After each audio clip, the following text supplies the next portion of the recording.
back to the Curious Kid podcast. Have you ever used an electronic device and it wasn't working the way it should? Maybe it was going really slow, maybe it was frozen, or maybe it just lost power.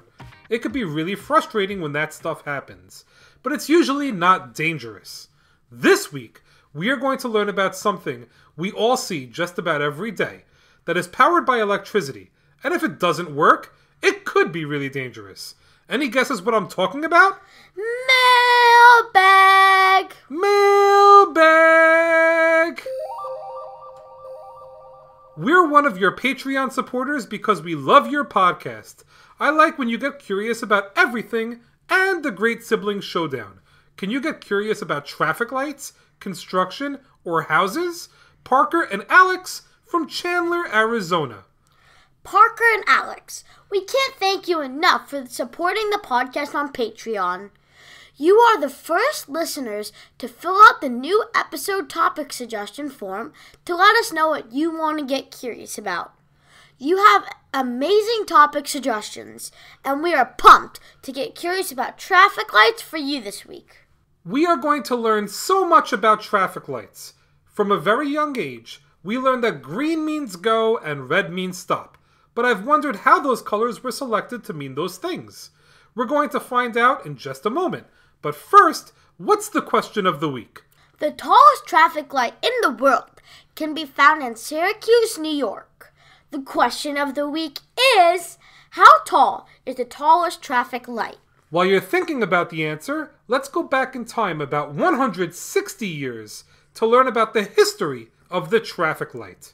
When cars were invented, people suddenly had better ways to get around. By driving a car, they could get from one place to another faster than ever before. As they became more popular, it led to a big problem. Intersections were very unsafe, and people got hurt often.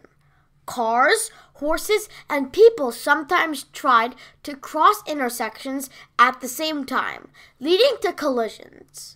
A solution was needed, and quick, because the problem would only get worse with more cars on the road.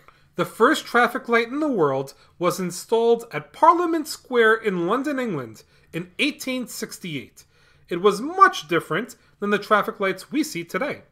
Someone had to manually pull a lever to change the light. Less than 2 months after being installed, the traffic light that was lit using gas exploded, which put things on hold until safer traffic lights can be created. With electricity becoming more common in the early 1900s, the first traffic light that was powered by electricity was installed in Cleveland, Ohio. This was in 1914, 46 years after the gas traffic light was used in London. The new traffic light in Cleveland had a red and green light to signal to stop and go. But the colors had to be controlled by a police officer sitting in a booth that would flip switches to change the colors. A new problem was created by these traffic lights. They would change from red to green and back without any warning. It didn't give drivers time to react. For that reason, collisions were still pretty common. That's why, in the year 1920, New York and Detroit added yellow between red and green to signal drivers to slow down. In the 1920s, mechanical traffic lights spread across Europe, starting with Paris in 1923, followed by Berlin, Milan, Rome, London, and Prague. Traffic lights would appear in Asia starting in Tokyo in 1931. Another important thing happened in 1931. There was something called the Convention of the Unification of Road Signals. It was held in Geneva, Switzerland. The goal of the convention was to come up with some standardized rules for traffic lights that can be used around the world. In Geneva, countries around the world agreed to the red, yellow, and green signals on traffic lights. This was a really important step in making traffic lights safe. I mean, can you imagine traveling to another country where the colors might be different? What if they used red to mean go instead of stop? It would be complete chaos. Having all countries agree on some basic traffic light rules was very important. Before traffic lights became common, police officers would usually stand at the busiest intersections to help direct traffic. This became dangerous for the police officers because sometimes they would get hit by cars driving by. That's why a police officer in Salt Lake City, Utah, created a signal that used red and green electric lights. The signal he created had to be controlled by someone standing on the side of the road. Even though the colors didn't change automatically, his idea was the inspiration for using green and red in all traffic lights, and his traffic signal also made things a whole lot safer for police officers. So you may be wondering how we ended up with green, yellow, and red as the colors for traffic lights. Well, before there were traffic lights for cars, there were traffic signals for trains. Traveling by train was popular decades before many people owned cars. Trains also needed a way to travel safely to avoid collisions. Originally, the traffic signals for trains used the color white to mean go. That was problematic because train conductors would sometimes mistake other white objects for a traffic signal. For example, they might see white stars in the sky in the distance and mistake them for a signal that they are in the clear and can proceed. That's why railway companies changed the color to green, and they also started using yellow to communicate that trains can go, but should proceed with caution. It's not 100% clear how red was chosen to mean stop, but there are some theories. First, red has the longest wavelength of all the colors in the traffic light. That means that you can see the color red from further away than you would be able to see green or yellow. That makes it a good color to be used to signal drivers to stop, since drivers could be warned to stop from a long distance. Just like green and yellow, the red signal started with trains. Some believe that's because red contrasts well with green and yellow nature. So, even in an area with lots of grass and trees, red could be easily spotted and not get confused for other colors. Even though traffic lights have been around for a very long time, there are still changes being made over time.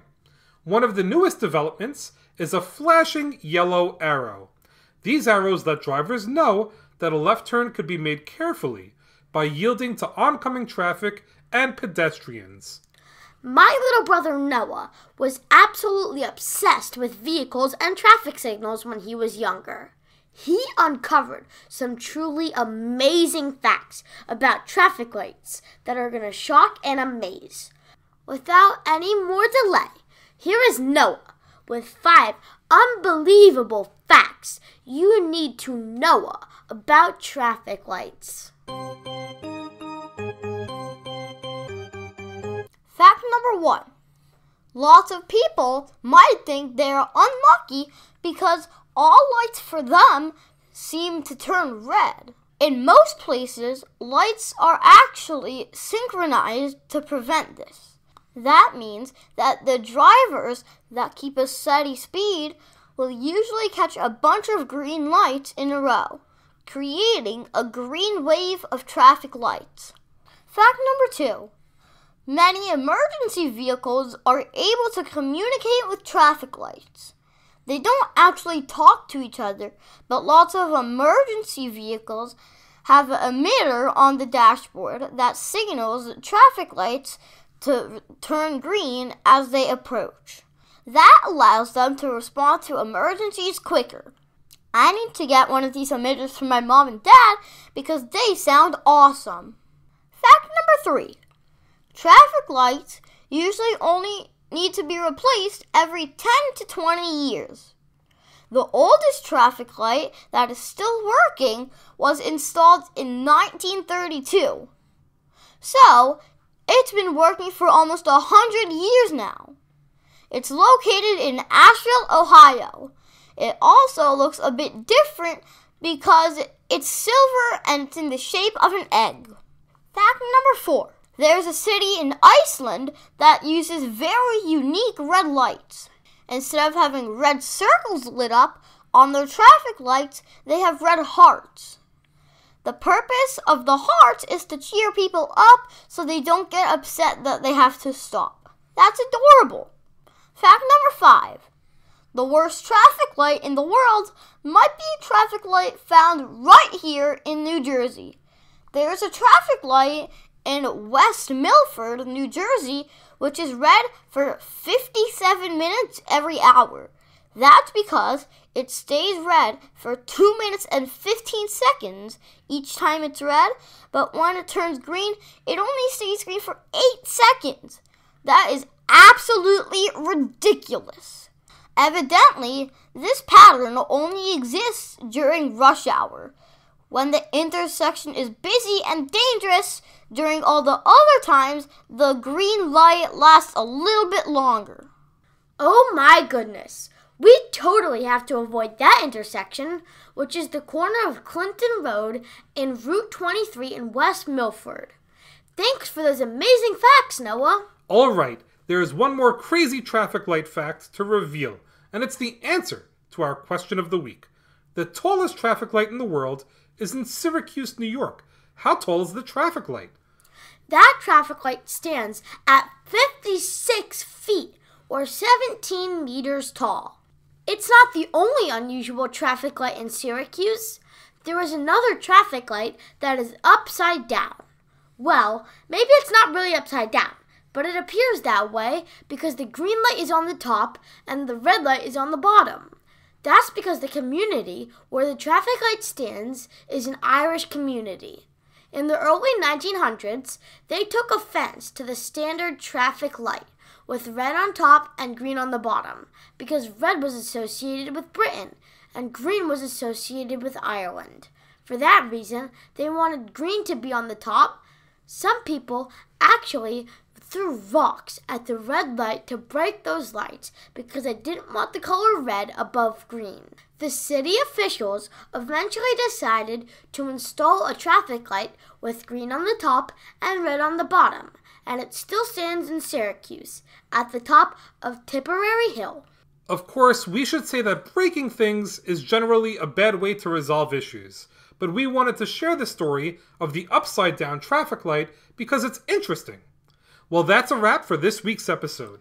Thanks so much for listening to this week's podcast, number 269, on traffic lights. Great job, Olivia, and great job, Parker and Alex, for the episode topic suggestion that made us stop and learn some really fascinating things. Join us next week when we will get curious about zodiac signs for listeners in the United States, Scotland, and Ireland. As always, thank you so much for listening and getting curious with us.